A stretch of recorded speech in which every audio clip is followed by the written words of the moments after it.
Marriage is a lot like jewelry, attractive from a distance, full of hidden flaws up close. I should know. I've been in both businesses for 8 years now, and let me tell you, the warning signs are always there if you're paying attention. My name is Tom Driscoll, and I co-own Driscoll Brothers Jewelry with my older brother Mark. We're not rich, but we do well enough in this mid-sized Ohio town where everyone knows everyone else's business, or thinks they do. My wife Clarice runs Morning Brew, a trendy cafe 3 blocks from our store. She's got this way of making people feel special when they walk in, remembers their orders, asks about their kids, the whole performance. I used to think that charm was reserved for me. The first crack appeared on a Tuesday morning in October. I was fixing the clasp on Mrs. Henderson's bracelet when Clarice called. "Tom, I'm going to book club tonight. Don't wait up." "Which book this week?" I asked, genuinely curious. Clarice had always loved reading. A pause. Too long. "Oh, you know, that new romance everyone's talking about. Funny thing about being married to someone for 6 years, you learn their tells." Clarice always got specific about books, titles, authors, plot points. This vague response felt wrong, like a cheap setting trying to hold an expensive stone.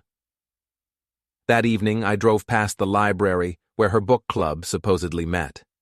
Empty parking lot. No lights in the community room. I sat in my truck for 20 minutes, engine running, heat blasting against the October chill. Where was my wife? Before we dive deeper into this story, I have one small request. Please subscribe, drop a like, comment, and hit that hype button to boost this channel so more people can discover these incredible Reddit stories.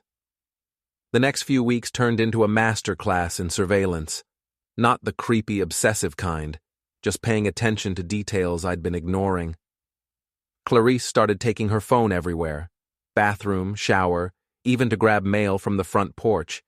She'd angle the screen away when texting, something she'd never done before. Her cafe employee, Maria, a sharp 22-year-old with purple hair and zero tolerance for nonsense, started giving me looks when I'd stop by for coffee. Sympathetic looks. "Everything okay at home, Tom?" she asked one Thursday, sliding my usual black coffee across the counter. "Should it not be?" Maria glanced toward Clarice's office, then back at me. "That tall guy with the accent has been coming around a lot. Says he's helping with social media marketing."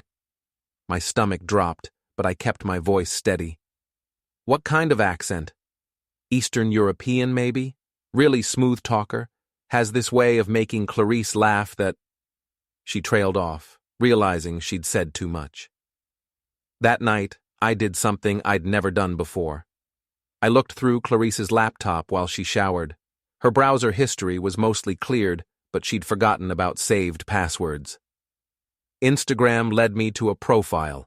Ivan Vukovic, 34, Serbian, 6'3", with the kind of jaw that belonged in cologne advertisements. His bio read, "Life coach and digital marketing expert, helping people unlock their potential."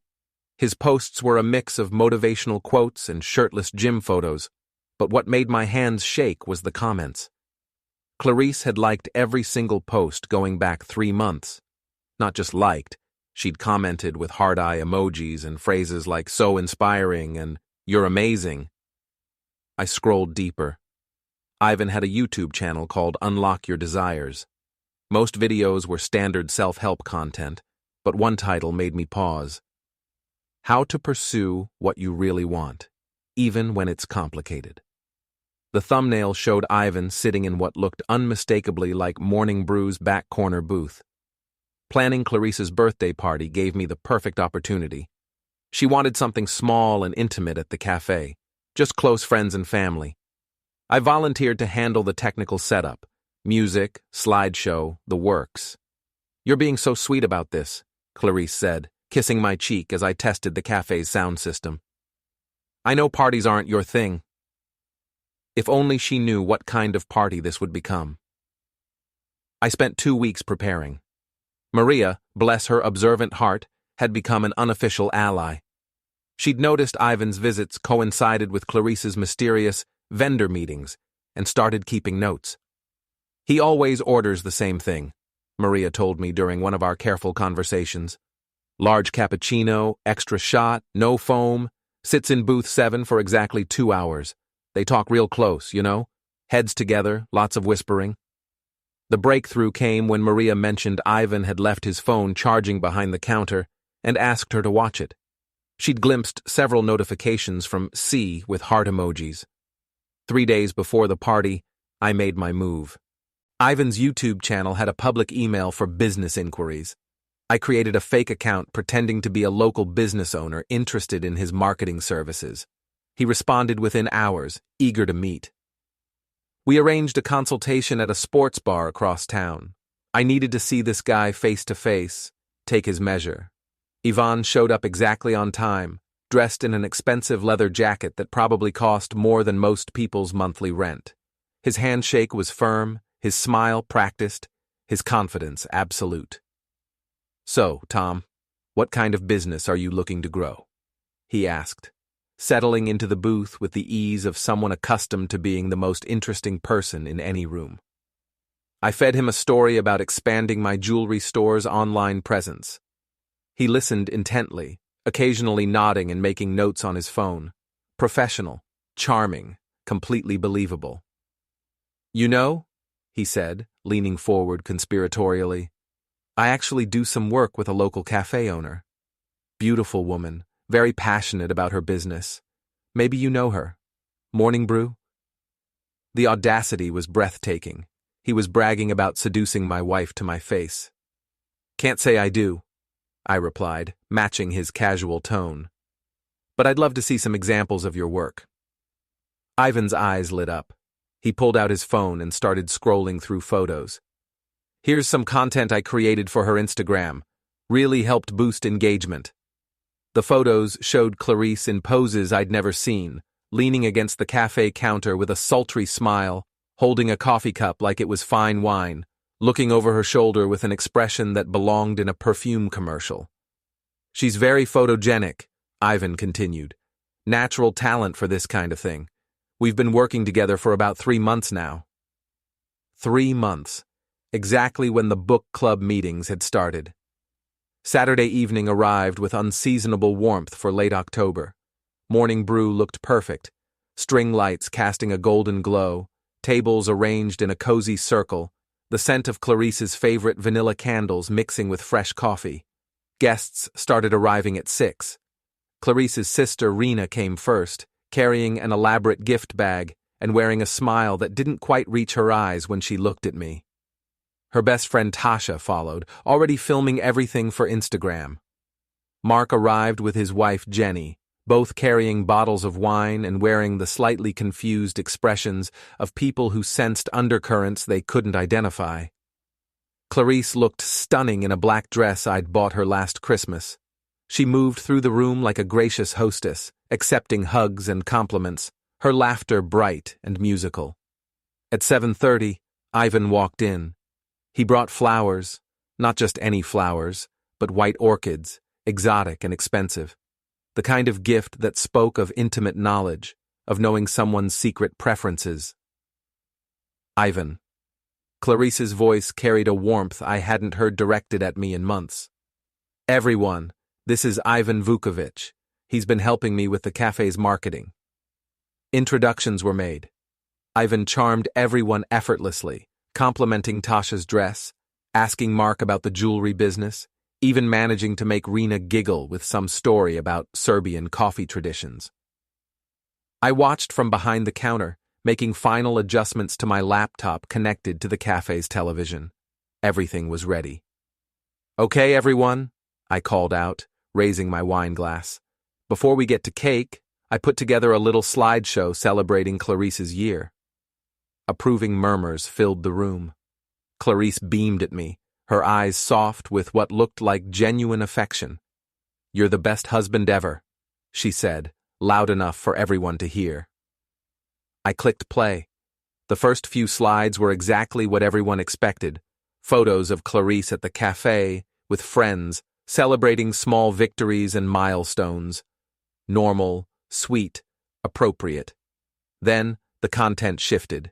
Screenshots of text messages appeared on the screen. Clarice's name at the top, but the conversation was with someone listed as I with a fire emoji. Can't wait to see you tomorrow. Tom's working late again. These secret meetings are driving me crazy. I want more. You make me feel alive in ways I forgot were possible. The room went quiet. I could hear the espresso machine's automatic cleaning cycle in the background, a mechanical whirring that seemed unnaturally loud. Tom. Clarice's voice was barely a whisper. What is this? I advanced to the next slide. Bank records showing cash withdrawals on the same days as her supposed book club meetings. Then photos, Ivan's Instagram posts with Clarice's enthusiastic comments, time-stamped during hours when she'd told me she was handling inventory or meeting with suppliers. This, I said, my voice carrying clearly in the silent room, is your year in review, sweetheart. The real version. Ivan stood up, his chair scraping against the hardwood floor. This is a misunderstanding. Sit down, I said quietly, but something in my tone made him comply immediately. The slideshow continued. I'd been thorough, screenshots of Ivan's YouTube channel, including that video filmed in this very cafe. Photos of them together that Maria had discreetly captured, showing body language that left no room for interpretation. Rena tried to intervene. Tom, maybe we should discuss this privately. Privately? I turned to face her. Like how you privately provided alibis for your sister's book club meetings. Like how you privately helped her create stories about girls' nights that never happened. Rena's face went pale. She hadn't expected to be exposed, too. Tasha, still holding her phone, looked torn between filming and fleeing. The other guests sat frozen, trapped between the desire to leave and the human inability to look away from a disaster in progress.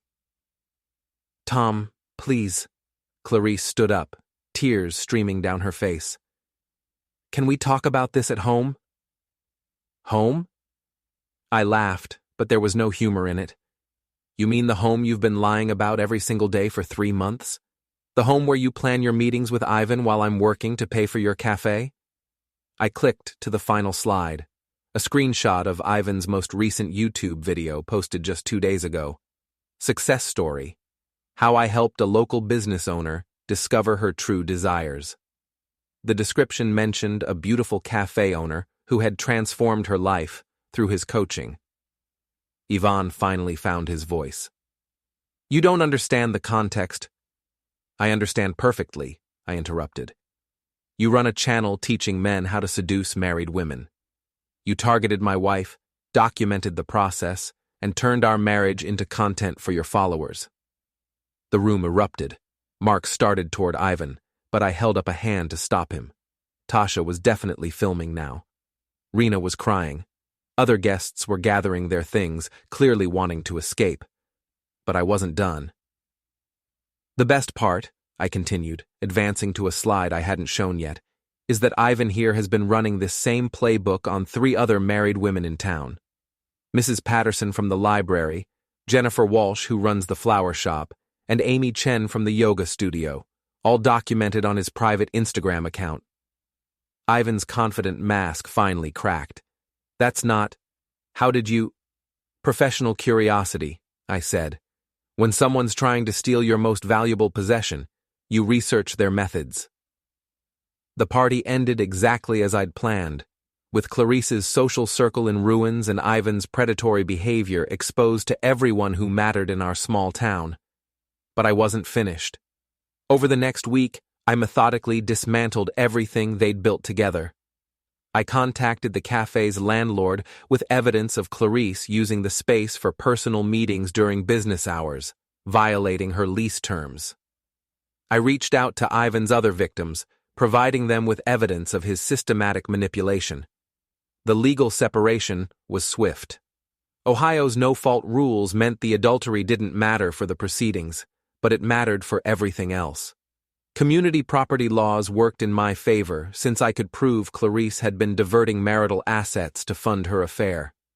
Ivan's YouTube channel disappeared after multiple women came forward with similar stories, His life coaching business crumbled when word spread through our interconnected community.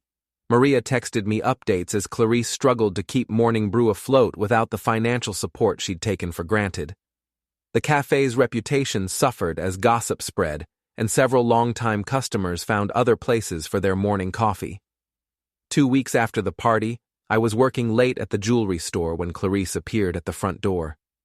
She looked exhausted. Dark circles under her eyes, her usually perfect hair pulled back in a messy ponytail. I let her in.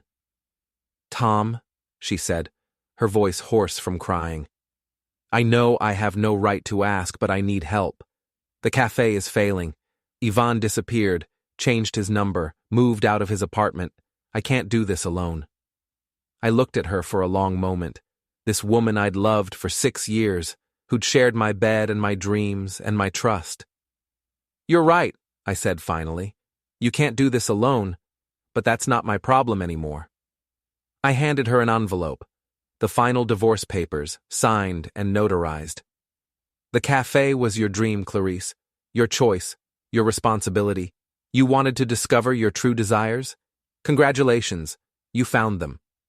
She took the envelope with shaking hands. "I made a mistake, a terrible mistake. But we had something real, didn't we?